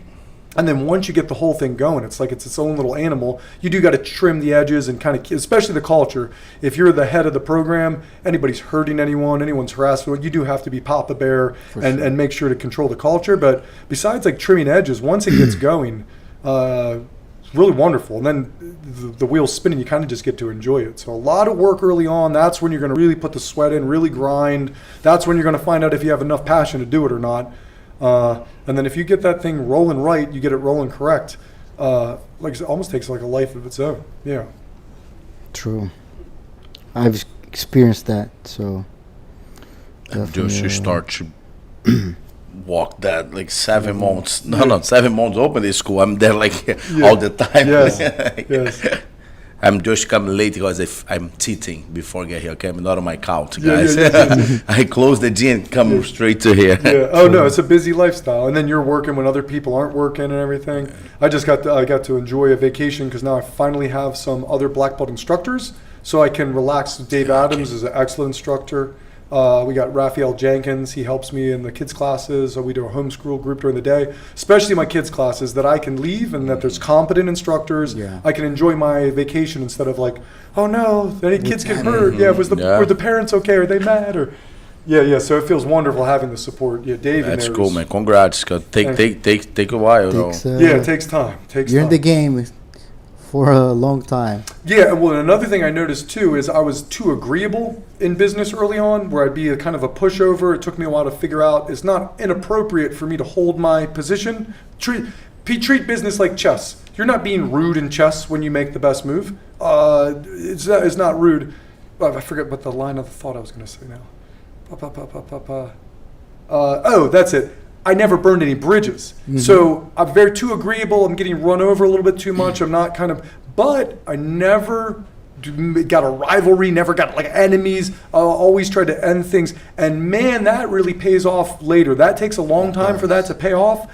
But it's just so many connections with so many gyms. If I have some opportunity in this place, they'll talk to someone that knew me 10 years ago. Oh, that guy's great. Yeah, really nice guy. So seeing that finally come back, because short term, if you don't have scruples and you're willing to be kind of shady, you can get a lot done very quick. But that was very nice to see that not burning bridges, trying to use my heart when I'm thinking. That does pay off. It just is a longer payoff term to it. But you also get a bigger yield. I mean, that's a lot of interest in there. It feels great, man. It feels great, those connections. So now if I need to network, I have all these people all over Maryland that I've known, and I didn't. It doesn't seem like a lot of people hate me. It's like I'm very friendly. Yeah, that's important. I feel the same way. It's your reputation. Yes. Yeah. It's your reputation. You know, you gotta. It's kind of who we are. And I've come to find reputation, honor. that's part of your self-defense system. How you carry yourself day to day, how you treat people day to day. Because if you're honorable, when you're honorable, your reputation will precede you, and people can trust you. And if people trust you, they're relaxed around you. So I really feel like this was in the Book of Five Rings. They talked about this too. Mitsumoto, I'm messing his name up. I love the book though. But that Bushido code is part of the defense system. That you're not trespassing against others. But then you're also not going to let people trespass against you. But part of it was don't start any shit. But if something comes to you, be ready for hell. Yeah. I love this idea of balancing do no harm with take no shit. Those two balance. To me, that's the true essence of a warrior. That you still have a heart turned on. Yeah. You're not just some wild attacking thing. And in the Book of Five Rings, it was talked about. You become a better fighter. He would talk about he would garden and he would do calligraphy, poetry, because being a complete human, being a complete person, made him even more devastating on the battlefield, made his prowess get higher because he was a complete human. Which as I go through, I really believe that a balanced person is way nastier on the mat than someone that's out of balance. For sure. Yeah. And the mat should help us to balance things. It's crazy that very naturally. Like I think we all can see, right, for the experience on the mat, we can see the person behavior off the mat by know how they act on the mat. Yes. We can we all know each characters, just by the way. You don't have to say anything. Just just by training. Jiu-jitsu does not lie. Jiu-jitsu does not lie. If anyone's going to date my daughter, I'm going to put them under some pressure jiu-jitsu first to see how they act. This very into strategy, like all strategy games. There's a little while I was into Texas Hold'em. I was playing online poker. So I read Super System 1 and 2. This is Doyle Brunson. So he's a very good poker player. What he does, if he's going to do business with someone's going to date his daughter, he's going to get involved with someone, he plays poker with them with money big enough that it stresses them out, because he says that's when he's really going to see the person. He's going to put them under stress. So he always, before they gets in a relationship with them, that's his vetting. And I'm like, oh, so that's the same as jiu-jitsu. It's the pressure. But with jiu-jitsu, almost like your lie detector test, like you're touching them, you're feeling them, you can start to feel emotion as you train more. So you can, it's like the same pressure, but you really can feel how they're responding, how much ego, can they admit if something happened, or do they have to pretend like it didn't happen? Really get to see the core of them. I just think it's a little bit more harder to convince them to train jiu-jitsu than play poker. Yeah. Like no, I don't want to do. I don't want to get this round. Well, then I'll say date someone else's daughter. Then it's a prerequisite. Got to come into a class first. Let me beat you. No, I feel that I think a business partnership. You have to go with somebody that you trust. I think the most important thing is the trust. 100%. The trust is worth its weight in gold. Trust is it. Trust is it. You got trust, you can leverage that for everything else. Can people trust you? Yeah. If you need help, they're going to help you. No, that's right. These things are where I try to put all my energy, and then everything else seems to work out okay. So to me, it's the core. Yeah, principles, trust, all this stuff, do no harm. This is all the core. And if I just keep focusing on that, it seems like a lot of grace just keeps kind of heading my way. Yeah. Same thing to marry. I tell JP, we marry now. Yes. Partnership is a marriage, you have to. Yep. Got to trust each other, Yep, and you have to be able to call each other out. This was my biggest mistakes, was I didn't have an ability to call partners out. But your best fucking friends, your real best friends can put you in check. Yes. They can say, hey, this thing you're doing, I don't know if it's too healthy for you. I think we kind of figured out that early on, right? We're always Max, JP, man, hey, cool, let's fix it. Let's make things work. Yeah. And, things start working. And eventually we figured out the best thing we did, I think, figure out what are we good enough and explore that part. Yes. You know what I mean? Yeah. Are you bad on this? Let's go on this way. Being honest with yourself. Well, and that too, because you guys competed a lot. There's a lot of jiu-jitsu black belts that don't get, you guys, heavy competition. So you really, what it does is it makes you have to look at painful truths honestly. So I remember 19-year-old me going in, I think I'm already the man. Well, I'm about to find out at this local Naga, I am not the man. I'm about to get tapped out in 15 seconds. That happens, I run to the bleachers, I'm crying. But if I'm going to get better, I have to say, my guillotine defense, reality just smacked me in the face. Am I going to deny it and pretend like, oh, it's just the referee, or, oh, footlocks are stupid? Or am I going to, okay, I need some work.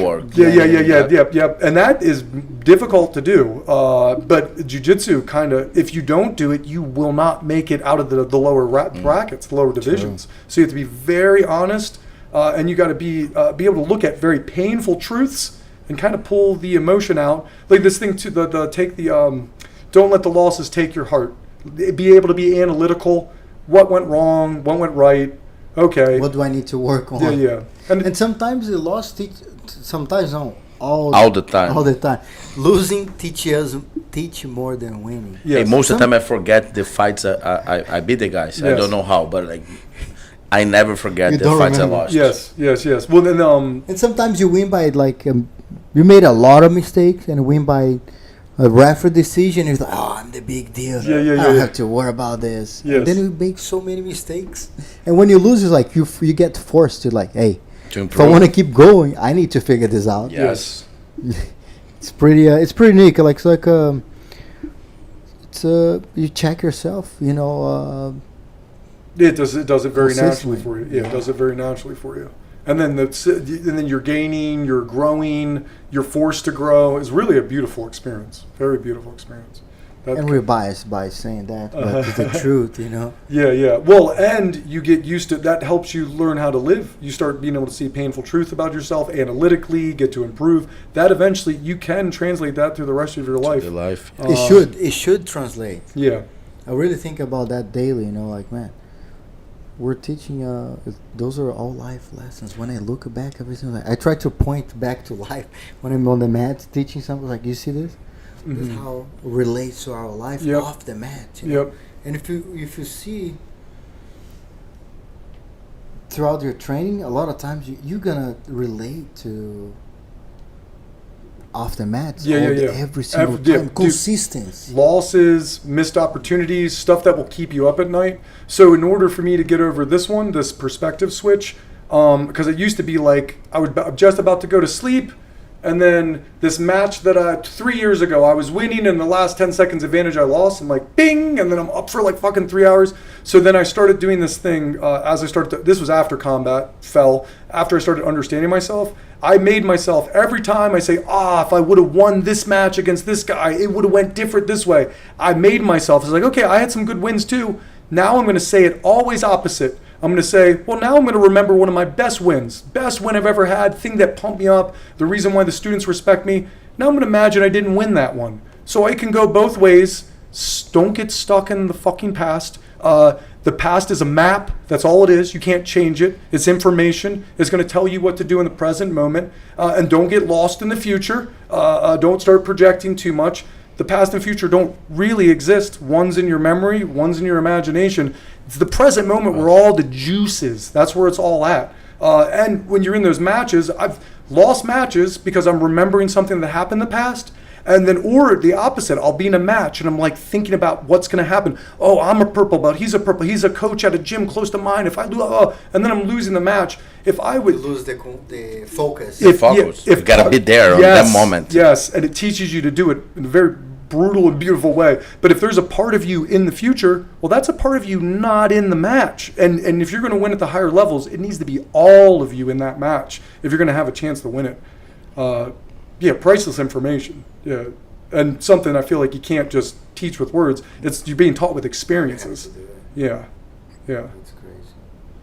Yeah, no, just such a great conversation. Oh man, this I think we could be here the whole night. Yes, you know? yes. I think people would be watching the whole night. Yeah. You know? Minimal David and Michael will be here forever.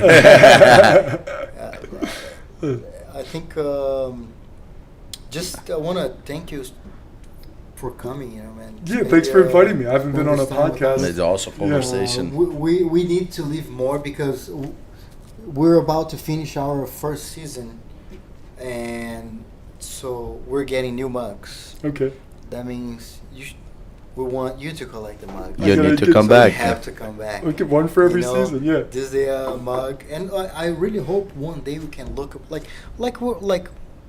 we had no money, we had nothing, we Yep. just had the dream. Remember? Yes. Yes. Like looking back to that time, Max. When you're looking back, purple, blue belt, we had the dream. Passion, yeah. Passion. Just the dream. This is the dream. It's starting you to know? solidify. Yeah. It's manifesting. Yeah. It's incredible. It's And incredible. you know, like we really have a big vision about where we want to go. Mhm. Like we really want to be the top-notch competition worldwide. When people talk about, hey, I need to be good at jiu-jitsu, I need to win PBJJF. you Yeah, know? yeah. We really want to develop and grow and build the high-level jiu-jitsu Yeah. throughout our tournament. You know? got incredible energy behind it. Yeah, it's very new, but loving the format, loving the setup. Too, the little looser. Like you get guys want more matches. You're giving them pickup matches, super fights. So I love it. It seems very about the athlete. And then the other thing, you guys are interviewing the athletes. I had, what was it, a white belt? I had a white belt win a division. He gets to do an interview. You're really putting the athlete in the spotlight, which I think is very smart. And then you're bringing the local coaches and gym owners in. You're really spotlighting the local teams and letting them shine. I loved it because some of my white belt, blue belts, they win matches. They're getting to interview. They get to feel like a little superstar. I had my 15-year-old orange belt competitor, a great competitor, but he gets to do an interview afterwards. Is pumping him up. So I love that you really, the focus seems like it's on the athlete and it's building up the athlete, making them feel good afterwards. I begin to feel like an athlete. Yeah. It's exactly like that. That's the idea. Yeah. We want to give the professional experience Yes. to people that are building their careers Yep. up, you know. And we want to be there from starting the journey to the From the highest white belt to level, the you black know? belt. Yeah, you know. yeah. Well, people remember that you're building them up. They're going to want to build you guys up. It's that the law of what do you call it? Attraction, love it. No. Reciprocation, reciprocity. Or is that the right word? If I give you something, you naturally want to give me something back. Yeah. I see that. Yeah, law of reciprocity is what it is. But Say man, again. law That's of a hard- law of that's- reciprocity. That's probably the hardest word ever. I can't say that. I'm figuring out the world is a hard word for me. Word. Say that again. Reciprocity. Reciprocity. Yeah. Reciprocity. Yeah. That's hard. Yes. It will be hard to remember. Well, it's English too. Yeah. But no, that's true. Like Give it back. Yes. But Yes. this is what we're trying to do. We want to spotlight such a great professors, people that put so much work in their jiu-jitsu career, Yep. and into people like you. You know, like we've been putting a lot of work into our students, and we know that there are so many other coaches, professors that have been done that for years and years and Yes. never had the experience to share their knowledge, you know, Yeah. their experience with. Well, even this, I mean, I haven't been on a podcast. This is wonderful talk. I mean, this is putting a spotlight on me. It's, very specific vibe from the gym, from the coaching. And this is very nice being able to project it out. My idea of what jiu-jitsu should be, everything, feels fun sharing it. This is Cool. the awesome Yeah, no, conversation. That's yeah. awesome. That's Yeah. great. We happy to share this moment here with Yes. you, man. And I will hope we're gonna be like years from now, 10 other years from now, Yeah. like, hey, remember when we just looking back Yes. started? the and- podcast, blah blah blah. You'll be awesome. So, Yeah. I can see that. And you know happening. the level of jiu-jitsu on the DMVR is like growing so much, so much. Yes. Every tournament I see the kids, I'm like, oh my god, man, these kids getting good. You know, like the collar belts, everybody. It's crazy love how the jiu-jitsu level in these areas like getting up and up. And Yeah. up. Internet helps a lot, man, because before the information, certain teams could kind of hold it. Everything's out of the bottle now. Yeah. Yeah. If you got a good enough grit, it'll be some like no-name kid going through ADCC trials because he learned backside 50-50 from like a Lachlan Giles video or something, Yeah. and it's a clean, tight version of backside 50-50. Yeah. Like, it's cool. These guys are lucky with this information. I would have loved to have this much, but I have to keep in mind if I would have had this much information everybody else, it would have been the same shit. The playing field seems almost always level. Yeah. And maybe we would not enjoy as much, like would be more on the phone than on the mats. Well, That's true. And it did teach me that reverse engineering other people's games. I feel like that taught me how to learn. And then when I'm trying to learn another thing, you can watch. I took like 8 years figuring out how to teach myself things. So I kind of like that it wasn't spoon-fed. Just like with the business, in the retrospect, I'm glad I went through 4 very difficult journeys. My grandfather passed away when I was 12, but very tough guy. He was a World War II veteran, worked at Bethlehem Steel, very business savvy. My first business relationships, if he was alive, he would have no. He would have saw all the red flags. But in retrospect, I'm kind of glad he wasn't there, because then I got to bump into shit. I got to kind of slowly turn into what he turned into, because I got to run into some character building moments. So almost like he would have shielded me from them or something. And the experience you wouldn't be able to take the lessons, real lessons. The experience is so priceless. And with my spiritual beliefs, I think that's the only thing you take from this fucking place. You're not going to take anything physical with you. It's the experiences Just where the the real experience. juice. And memories. And memories. We're trying to. I have the same feeling. Sorry for cutting you, but I think I have the same feeling. We're here to become better. Yes, spiritual strength, carry some spiritual weight, get some growth. And you see it, everyone on their deathbed, it's not just us, it's everybody. You got a CEO, this guy had all this money, well, when he's on his deathbed, he's like, oh shit, I should have played more ball with the kid. Oh, I always wanted to try to get on stage and act, and I never did it. And time's up now. If you chase too much of the material, you need it as a balance. But yeah, really let your heart come out when you're living. Only way you can lose is not, like I said, bravely stepping into the shit. That's prerequisite number 1. Important lesson. Yeah, thank you, Monroe, so much. Thank you, my friend. Finishing, we go back to tournaments. We have the upcoming tournaments. We actually have our first referee course. So we're trying to educate the communities and build new refs. Yeah. More experienced, more educated. Yeah. So we're doing a PBJJF reference course. So if people want to become a ref or want to understand the rules, it's good for that too. Sometimes they don't know the rules, and sometimes they go to a tournament. They're like, "Hey, there's 1 point there." It's like, no. One point doesn't exist. Maybe in another federation. Yep. Let me just fix this real quick. Sometimes the camera gets hot. But can you explain that, Max, about the... Yeah, our first course is July 29. Will be at my school, Culture of Jiu-Jitsu in Gatesburg. We got a big facility.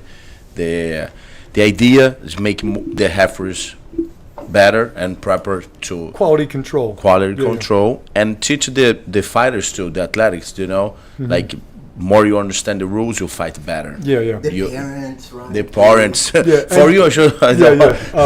All the parents should go. It's hard to ref, dude. You got everyone's heart is in it. They got their teammates, their buddies. It's hard to make those decisions. Mistakes happen, like refs are humans too. Yep. Yeah. And, I'm sorry for cutting you again, Max. We're also gonna do it virtually, so people can do that's cool. the training virtually, Yep. so they can have access to this knowledge from anywhere. Competing in a rule set, it's nice to know the exact ins and outs of the rule set. And today it's different tournaments, sometimes different rules. We want to explain our rules to everybody, to then can complain on the right way, and like fight better too. I think that's the big case, and cheating the rules. It's basic. Sometimes basic things, but really important to be refreshed. Yeah, for sure. You've been competing for a long time. You know the system, you know the rules, but majority of people, they compete different tournaments. And everything has different rules. It's like points for different stuff, points, the advantages for different sometimes things. No advantages. Sometimes no. We're kind of follow the universal jiu-jitsu rule. The same like in Brazil, there's basic one rule set that runs for every tournament. Only here in the USA they change a lot. There's a lot of but like basically our rule, the difference, there's point systems the same, the legal techniques we do the same we do back in Brazil. We do one thing different. We do the double elimination to give the experience. More for that. matches. More mats on I the love brackets. this. It's one thing that really like, hey, we need to give that experience. Yeah, yeah. For people.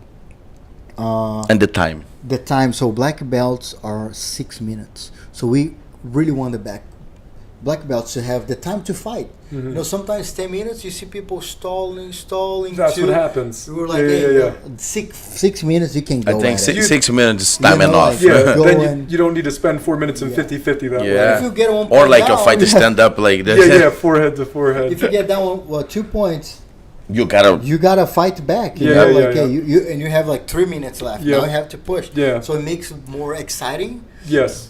But I like it too. The 6 minutes, because you can't fight for straight 10 minutes. You have to be very strategic. And in a real long fight, strategy is a big part of it. But if you want it to be exciting, it's competing as well. Shorter matches. I like shorter matches because, like, it's just not a real fight. It's like we're almost like a little chess game, real quick. Let's see. I'm going to use my jiu-jitsu moves. Let me see in this score system if I can get you real quick.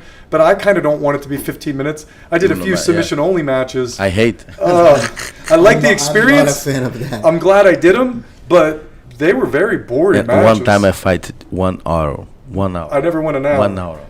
Longest minute 36 minutes, but 1 hour. And we on a 50-50 and no gi, and I just start tell the guy, hey, please, let's fight, man. Yeah, let's do something. Yeah. You lock that 50-50 and we don't do nothing. Yeah. And like eventually, like I escape and I get in a guillotine, but man, after 1 hour. Yeah. So, For It's me, boring. It's boring. They It try is. to they try to Yeah. build to make it exciting, but it makes more boring. Oh, and it weird, Right. We do like the open class is waiting for one division to end, and they're still in the semis, and there's a 45-minute mat. It's too wonky. Yeah. If it's going to be a sport, you got to get it nice tight, and I like those shorter time limits. What you're going to do, you better get it done. Start at the Start beginning. better, yeah. Start at the beginning. And if you're not winning, now you gotta push the Yes. pace. Gotta You push the fight. pace. Yes. You don't have time to stall. You No, know, it's yeah. 6 minutes and the penalties are going to be 10 seconds. faster. Like If you're stalling. for stalling. normally they stole in 20 seconds. Yeah, You yeah. know, we just go cut these for We're 10. giving you shorter time. Short, you gotta move. But now you keep gotta it move. active. Yeah, you yeah, know. Yeah. That's Like one- for sure, we get like we need to understand what a penalty. People don't understand that. You know, sometimes people like in a mount position try to build in a submission. You know, he's there, he active, but he don't need to move it crazy. Do you understand? Yeah. But it's different than you be on inside the guard and hook the guy. Yeah. Do you understand? On Yeah. battle. That's Yep. like completely. You don't improve your movements and you block the other person to fight it. Yeah, so yeah. You don't want to fight and you don't let him fight. Yeah. You understand? It's Yeah. completely different. Once you get to the mounts, there's not too many other places to go. You need to start trap playing. Yep. So as long as you look busy. But if you're in guard, and what's You gotta build in your escape. You gotta what are you escape the planning guard on and doing pass. to win? What Yeah. are you planning to do to win? What if you're in this position? You can score here. What's your plan to score? Yep. And to be honest, I think every jiu-jitsu practitioner should do this course. Average jiu-jitsu practitioner, because that's gonna help you to have a basic understand what the rule set is and what a safety rule set is. Mm-hmm. So maybe in your schools, if the rules are different, but you know how to train safe. You know, when you visit place, like you kind of know like the standard rules. Yeah, like you said, universal rules. Universal, It's a great set to learn. And you know the rule, like you it's important for your journey in jiu-jitsu to know the rule set. Yes. Yep. If you're trained, sometimes the professor, I don't really have the chance of going through every single rules with my students. Yeah, I don't think anybody. It's hard. There's too many rules Yeah, around yeah. that. You know what I mean? Yes. It's like, and it's kind of like I tell my students, hey, Follow purple, these. black, and brown, purple, brown, black, man, almost mandatory. Like you're already going to a phase where If it's two tough guys, the person that knows the rules better is going to win. They can game Yep. them. Yeah. And it's very disappointing when you can feel you're being gamed and you're not quite sure what's going on. Like, I got pushed out of bounds twice. Do I get an ad? Does he get an ad? Hey, Like, I beat so many guys just because I know the rules back in the Yes, day. yes. I started referee so early, Yeah. in Brazil, and like some tough guys, I look at, man, this guy better than me. I need to fight super strategy Yeah. and beat on the rules. That's okay. Uh-huh. I did my job. Yes, It's yes, like playing yes. basketball and don't know the rules. You don't Yeah. know that you have to put What's the, a foul? What's not a yeah. foul? Yeah, yeah, It's yeah. gonna be way hard for you. Yeah. So, like, we're telling everybody's welcome. Parents can sign up through their kids' account. So if they don't train, but they can create their own account. Yeah, yeah, yeah. And they can register through their. And the more people educated, the better, because then people. everyone knows what And- they're getting and into. we're gonna have our whole community educated. Easier for us to have more coaches, Efforts. more educated. Yeah, yeah. People understand more the rule set, and they're gonna be usually safe anywhere they go Mhm. in the world. If they're competing in Europe, they're gonna know the rules. Yeah, yeah, yeah. They compete in California, they know the rules. Like that's kind of Because we there to help, Mhm. in a tournament. Some parents or some coaches call me. Hey Max, come here! Like super stressful. Yeah, yeah, yeah. Look what happened here on my student Yeah, yeah, match. Yeah. And when I go check, man, sometimes the referee did a mistake. Yeah, yeah. We try to figure out Yeah. on the best way, but most of the time they don't know what they say. It was emotion. Yeah, It's you got emotion. you fall in love with your students. It's the same with me. That's my second family. And then you see them in a combative situation, fighting hard. Dude, like same with me with the one student. I'm screaming the F word, and I'm like, oh, like despite myself, because it's my heart's in it. But like yeah, when yeah. you Yeah. know the rules, we go like, oh, it's right. Yeah, yeah. You know, like one example that's like a couple people don't know that. I shoot a double leg you. You put him in a guillotine on the transition. Mm-hmm. Before I get on the ground, boom, you still hold the guillotine. I just score points after escape that submission. Yeah. Do you understand? Yep. If the time is over, the fight is over, okay? You get one advantage by the guillotine, and I get one advantage by the takedown. Yeah. And that's it. Yeah, yeah, yeah. Do you understand? Yeah. How I explain this for like a parent? Yes, yes, yes. And He did the takedown. He's on top. And then they're emotional. Yeah, Yeah. yeah. The way we do, we tell the parents, hey, talk to your coach and ask your coach to come and talk to Yeah. us, because the communication from us to the coaches are way more They're more clear, experienced. Yeah, yeah. than you talk to a parent that sometimes Most of the time they don't train. they don't train, they don't. Yeah, they're watching. So Yeah, we they're- tell them, hey, Bring the coach in, ask your please. coach to come so we can talk to him. And talk about emotion. It's already very emotional, just the student. But if it's your actual kid, yeah, parents will go crazy sometimes. Yeah, that's your baby. Can out imagine. there. Yeah. That's the way. But guys, moving on, we have PBJJF. Okay, date 29 July in 2 weekends. No, this Saturday, 2 next weekends. Saturday. Soon, yep. Next Saturday. Next Saturday, everybody's welcome. Purple belts and up. They were gonna have a test afterwards. If they achieve 90 to 100, at least 90%, they will be eligible to apply for a Heifer. referee. Oh, that's wonderful. So you're vetting, making sure they get it tight. Yeah, that's great to do early Yeah. on. So too. they will apply for like a trainee position. Yeah. They're gonna be in a trainee position, then they become referees Yeah, after yeah. they get through Like the a staff. training. Man, you guys are just beginning. I'm excited to see what the whole thing turns No, and into. we appreciate Yeah. the support. I hope we'll try to always do the best. It's like jiu-jitsu. Every day we're trying to improve. Yep. Hey, we get a better mic. Yep. Now we find a Yeah. rule set. Now, Get the TV, whatever better camera. here, the Yes. table, the mats. We bought brand new mats, 10 new areas, larger, and we're gonna have 10 areas 10 now. of them. So Yeah. we're planning for Worlds. We're planning on getting close to arena for PBJJF World. Really try to Improve. push to Yeah. the next level. Every single day. And I love that it's martial arts behind it, the martial artist behind it. And then you got that mindset, because this is what I figured out somewhere along the road. There is no in between. You're either growing and building, or you're dying and receding. And there is no stasis here. Everything's in motion. So if you're going to pick one, they're both going to be uncomfortable in a certain way, but one yields so much results. Just keep growing, just keep growing. Watch the days pass. Yeah. That's the way we got, and we're competitors, so we're kind of doing the business to grow the era to Yeah. grow jiu-jitsu, Yeah. and we wanna compete with other federations in Yeah. a positive way. Where hey, and not only compete, we're kind of like we're inspired by some federations, but we're inspiring other federations in different ways. You know. Yeah. Doing a lot of things different. There's, like I said, those interviews. I love those. That you're putting the spotlight on the athlete like that. That was the first thing I noticed with the thing is how much the athletes were getting spotlighted. I was like, oh, this is going to pump people up. They get to see their professors winning. They're getting the interview. Blue belt, white belt. You still, if you win your Yeah. division, it'll like pump you up. And the ranking, like I have a rank for each belt. We're planning on the top ranking guys. We're bringing them to the podcast as well. So we give the spotlight Yes. on the podcast. Yes, you yes, know. on the athlete. So we have the whole circuit. So by the end of the year, we have the final ranking. So those guys will be invited to come to talk giving them to reach. us. You know, we gotta give the spotlight and motivate them. Hey man, there's something that I can do. You know, like hey, they're giving me the opportunity to show my Yes. work. You know, Yes. we always wanted that, right? Yep.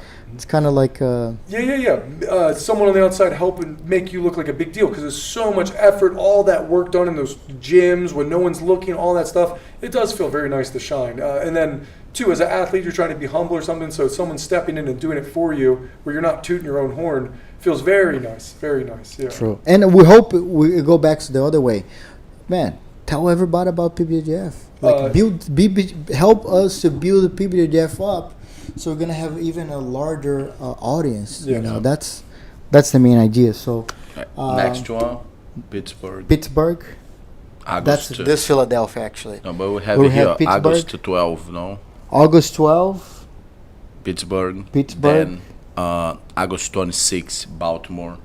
Baltimore. Sun. Local one All local? on our backyard. Backyard. Oh my God, this is so wonderful. I remember having to drive to New Jersey, South Carolina, and then too, like it'd be like 4 months, couldn't get a match. I do a judo tournament, do Liberty Bell, just to get matches. Just to get a match. Just to get matches. That's crazy. And then we have Philadelphia in September 9. Philadelphia. Yep. New Jersey. New Jersey. First time in New Jersey. First time in New Jersey. I'm excited for New Jersey, man. September 16th. September 16. A lot of tough competitors in New Jersey. Yeah, a lot of tough man. gyms. Charlotte, September 23. September 23rd. Washington, D.C. That's awesome. Fall DC Open. Fall Open. September 30. September 30. Boston. We're going to Boston, guys. Going to Boston, October 7. October 7. 7. And Awards. PBJJF Worlds. PBJJF Awards, October October 14. I'm super excited for this tournament, man. Yeah. Well, it's so exciting. It's all these firsts. Awesome. I got to be part of the first. And American you guys are going to be on the Hall of the Fame of PBJJF. You know, like Yes. Well, I imagine the way this thing's looking is probably going to grow very big. So I'm very happy I stepped in early to. look, if you look at the first IBJJF Yes. World Champions, they have the spotlight. We're even planning on putting the champions. We're talking about this, like the venues we're looking for. They have the big screen on the top. Uh-huh. So we're planning on putting the PBJJF Yeah. champions That's cool. throughout the day and give the spotlight sometimes during the day, if possible. We're Yeah, like, yeah. like You're still everything's do in works. interviews here and go to the Go big to the screen big screen. and the audio Oh, as that would well. be cool. Yeah. Like live, like hey. We will try to do that. Yeah, yeah, That's We need the to goal. figure You it know, out. that's the plan. We're Yeah, looking yeah. to figure this out. So it's many big things to come. You know, like really give the professional Feel. feel. So We back to Riley again, October 28th, and then last one this year here so in Baltimore. far, we might add a few. Yeah, tournaments. probably we go get like 3. New York maybe- Open probably New York, November, December. That's awesome. That's a busy schedule. Yeah. Yeah. That's And great. December 16, Baltimore Fall. Baltimore Fall. And you have a first event already for the next season. We're already building up the schedule for next year. Next year the goal is Dallas, Florida, Maybe Atlanta. California, and Atlanta, Georgia. You know That's that's cool. the expansion. Yeah. That's the goal. Start with the East Coast and then. Yeah. Yeah. And or we'll these bring the them world here for Hey, the words and then like it. Yeah. We'll bring the world to the DMV. I like, well, then have the majors here, and then, that's cool. We're going out. People know about us, sharing And who we are, Uh-huh. and then the world will bring everybody back. Yeah. Pan Am's everybody back. You know that's the mission. National. Boom, everybody. Oh, that would Yeah. be wonderful. And Something next year- in our backyard. Yep. Yeah. That's the goal. Next year, American National, Pan Am's. Pan Am's, and And Worlds. And then we're playing in different events, maybe outside of U.S., North America, and Yeah, probably North America will be the next step. Canada. Yeah, You know, yeah. maybe European. You know, like those are like the big dreams. You know, Big That's dreams, what yeah. we're working- We drink a lot, man. Like people try to follow us hard. Crazy. I like when the guys look at us like, you guys little crazy. Everybody. What those guys are talking about. Yeah. We're talking about we're planning on being at Joe Rogan's at some point. That's you know, cool. like man, I hope Joe Rogan. If anybody knows Joe Rogan, And at tell one them. point, somebody gonna tell Somebody about gonna us tell him. that, you know. Somebody definitely gonna tell him about us. You know, hey, you should bring those Crazy guys from guys Maryland from here. Maryland, you know. They're too crazy. You should bring them. They think those guys are not right. So, but thank you guys. Thank you Monroe first. Oh, this was so man. fun. Appreciate- This was so fun. Man, Thank you those for are. having me. Hey, you gotta come back more time, please. Yes. And I'm so happy to see your success. Don't forget man. your mug. Don't forget your mug. First of all, Collection. only if you come to PBJJF, only special people can get that. That's a special mug Special for special mug for people. special people. Walked in with coaching with it. Shout out to our sponsors, guys. Brave Kimonos, Santos Law Firm is a high-profile immigration law firm. If you need anybody that needs any immigration service, contact Santos Law Firm, the best immigration law service. And in Jiu-Jitsu, we know we need so many A lot of international competitors Yep. and people. So even when people want to come to compete in the U.S., you know, we're growing, bring people. Our goal is to bring people from Brazil to compete in the DMV. You know, Yeah. that this is gonna be the mecca of Jiu-Jitsu. Yeah. That's the goal. That'd be awesome if that is in the Yeah. in the DMV area. That would be. I'd be It's- very it's- excited. We have a good Jiu-Jitsu here. So, and also Perkins Dental Care. If you guys need any dentist service, if you need to protect your mouth from cleaning, from you broke your teeth, or you need an implant, and if you need a mouth guard, that's the best place to go, guys. I really recommend, guys. Dental You guys get Care. like a mouth guard. It's important. Yeah. Not just for MMA, for Jiu-Jitsu You too. can protect. Yeah. You can be safer. So thank you guys so much for tuning in today. Don't forget to share, subscribe, and like this podcast. If you want to be a PBJJF sponsor, reach out to us via email, professionaljujitsu@gmail.com, or you can contact us on social media. Somebody from our team will help you out. Which one? Usa. Thank you guys. Next time. Bye bye. Thank you. Usa. Oh, that was fun. Man, it's a great.